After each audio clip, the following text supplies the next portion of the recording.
हिमायतनगर वाढोणा शहरातील मुख्य कमान ते श्री परमेश्वर मंदिर रस्त्यावरील स्ट्रीट लाईट चालू करून दिलासा देण्याची मागणी।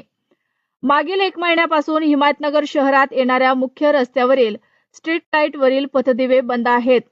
त्यामुळे पावसाळ्याच्या दिवसांमध्ये या रस्त्याने ये-जा करणाऱ्या नागरिक वाटसरूंना रात्री बेरात्री अंधाराचा नाहक त्रास होत आहे।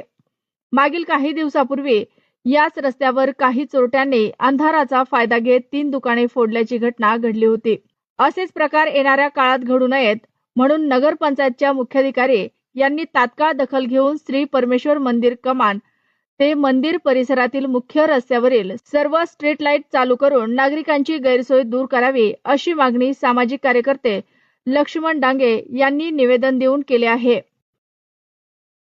नगरपंचायत प्रशासकांना माझी विनंती आहे की परमेश्वर मंदिर कमान ते परमेश्वर मंदिरापर्यंत जे स्ट्रीट लाईट आहेत ते स्ट्रीट लाईट बंद आहेत, तरी नगरपंचायत प्रशासकांनी ते स्ट्रीट लाईट चालू करून घेण्यात यावी, जेणेकरून की चोरीचं प्रमाण दिवसेंदिवस वाढत आहे आणि पावसाळा असल्यामुळे येण्या जाणाऱ्यासाठी नागरिकांना त्रास होत आहे।